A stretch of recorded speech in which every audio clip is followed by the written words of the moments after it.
What is up, guys, and welcome to the dark side of F1 2019. We are on the PS4 for the first time in what feels like bloody ages. I've been neglecting this platform for far too long, and today that stops. So we're going to do some open lobbies, and we're going to have some fun, and we'll get to grips with this new platform, because the game does handle very differently from Xbox to PC to PlayStation 4. It's actually quite mad. Okay, the first lap is always a bit hectic. Make sure you give other cars a lot of room. We don't want any problems. And even Jeff sounds different on the PlayStation 4. He almost sounds better, like he's got that nice HD crisp audio, and we're listening to Jeff on PC and Xbox in 480p or something. I don't know. But anyway, here we are for our very first race on PlayStation 4 on F1 2019. It is lights out, and away we go with full assist, it seems. I have not turned that off, so we'll have to do that at some point during this race. We can see a Caterham that is spun. Well, that was fucking dreadful. Wonderful. I'm really glad that I turned on damage for this race and turned off ghosting. And, got a penalty for that as well on top of that. Absolutely unbelievable. Jeff, get out of here with your front wing damage notification. We've turned off the assist now, but we've got some front wing damage, and we'll probably have to make a pit stop in this race. Oh, dear. So, yeah. I've changed a few things. I'm testing with some things in this lobby. The last set of open lobbies I did on PC, I think it was, I was playing around with full damage and no ghosting, and I was able to get some absolutely brilliant races. And I'm going to do the same today, and also try and chuck some of the faster guys at the back and have the slower guys at the front. This guy, it seems, needs to be right at the front, away from me. But, yeah, we've lost the rest of our front wing. It's not been a race to remember, it seems. Into the pits we go for a new front wing. I'm going to see if I can go for a fastest lap as some level of consolation in this race. 109.3 is the target to beat. We haven't even gotten the 10s yet, so it's been a pretty catastrophic start to proceedings here on the PlayStation 4, but looks like we're going to have a little bit of a race here for the wooden spoon, potentially. The Toro Rosso, myself, and then the Racing Point, which is fastly approaching behind, but we're going to see if we can get in front of the Toro Rosso as we head into turn 4, open the DRS. I've never had this happen before, racing out of the pit lane and into our new position. That is a first for me. We get through now for P17, and that was the extent of our race. That was just it, just damage limitation. The penalty sets us back to P19, and so it was just a catastrophic race. Caterham says sorry, but words cannot bring back my front wing, it seems. Let's move on to the next race, shall we? I'm going to do a whole bunch of different races, so we'll see how that goes. Follow me on Twitter if you want to get involved in said races. I will certainly do more on the PlayStation 4 now that I've got it all set up. And now that I actually have the game, that was the biggest barrier for me.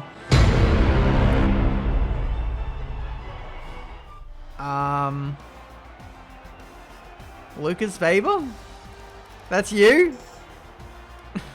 Teammate? The most alien driver in the world is playing on a keyboard, it seems, on the PlayStation 4. Yeah, that explains a lot, actually. So we'll have to watch out for Lucas throughout the rest of these races. Away we go for the next one here in Bahrain. And again, we're starting from the back.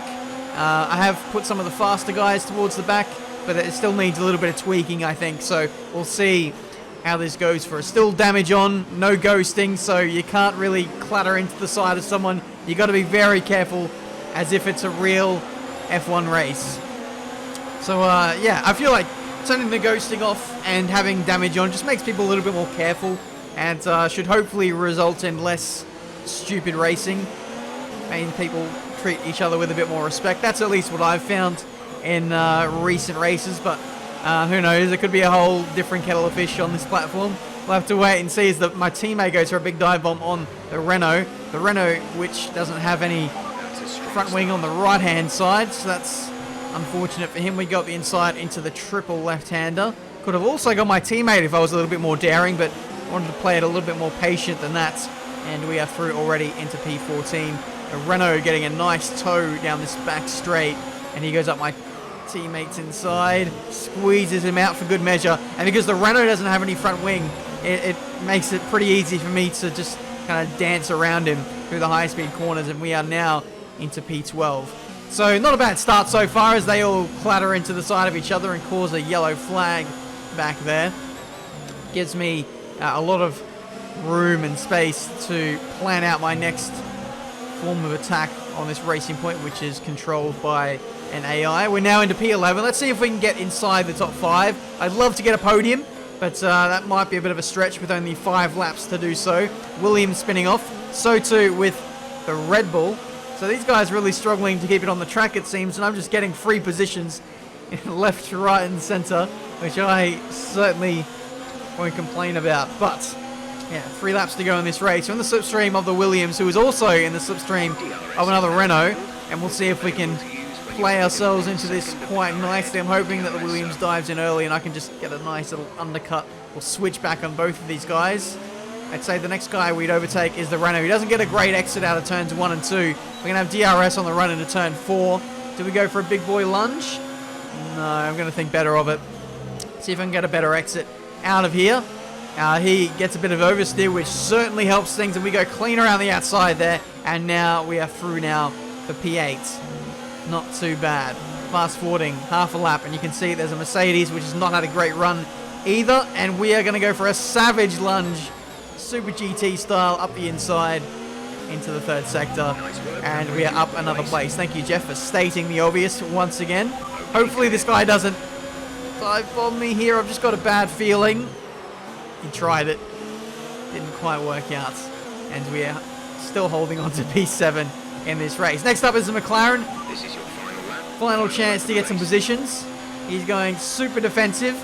I was waiting for him to move back to the left. It didn't happen, so we're going to have to make this work around the outside. The big squeeze at turn 1 as well for good measure.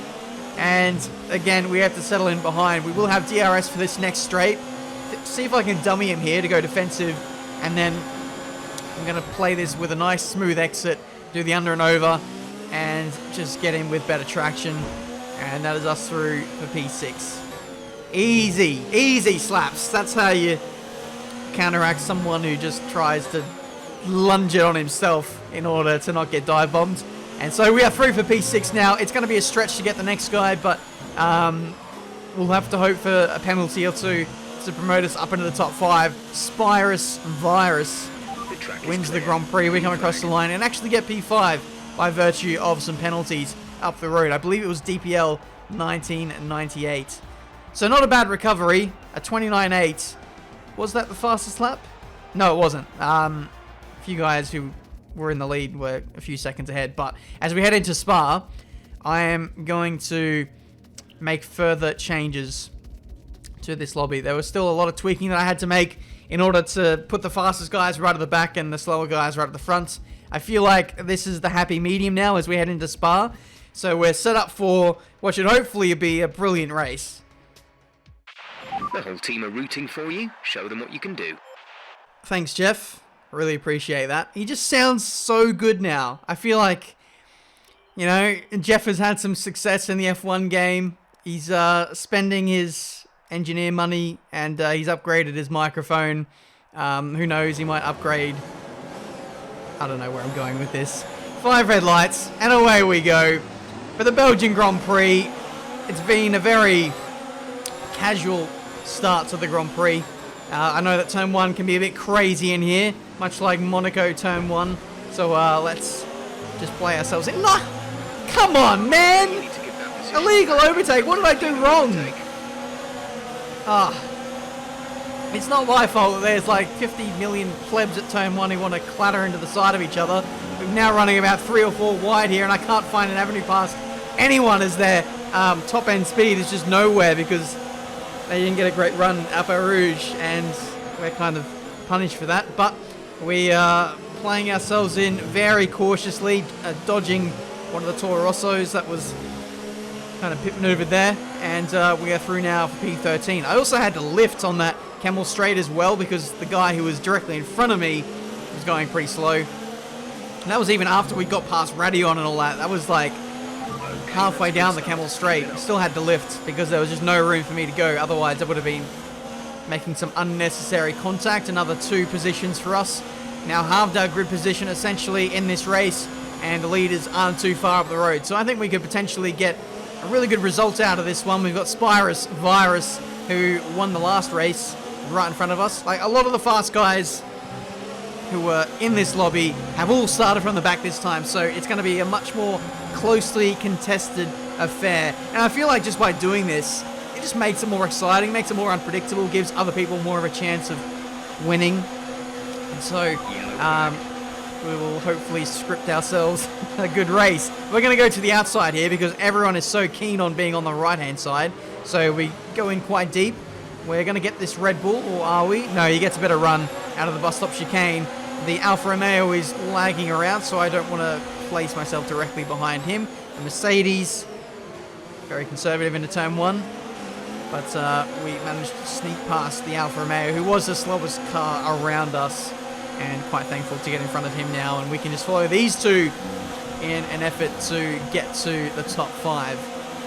So let's see what we can do. Yellow flag back there. The Alfa Romeo has made contact with someone else. No, it was a different Alfa Romeo.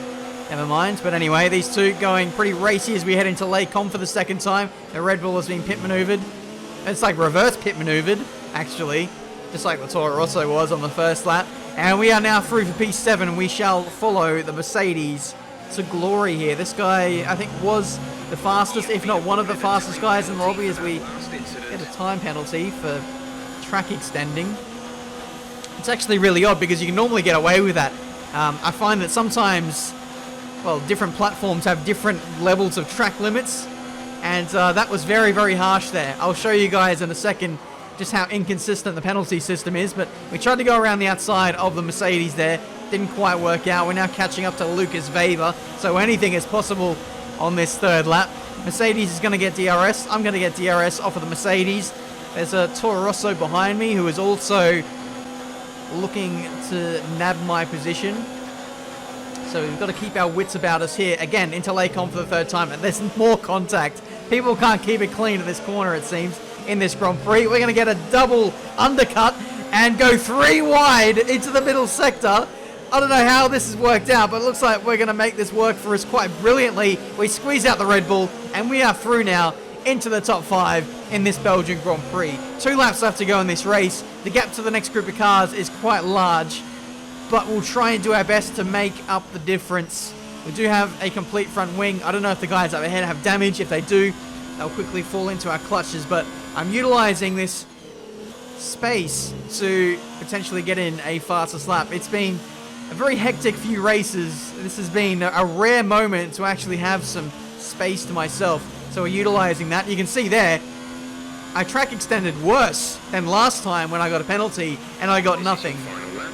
So sometimes I feel like on this game, if you cut by just a tiny amount, you get penalized for that. But if you absolutely abuse the track limits, you're fine.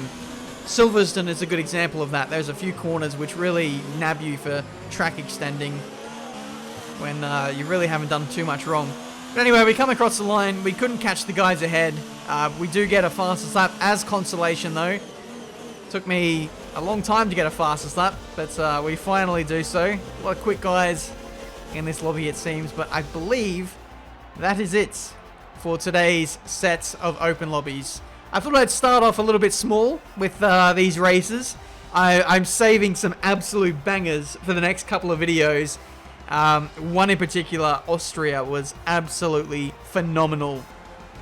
Had a good race at Baku too as well, so stay tuned for those videos to follow. Leave a like if you enjoyed, subscribe to the channel if you need to see plenty more racing game content, and follow me on Twitter if you want to race me on this game, and I'll see you guys for a brand new video very soon.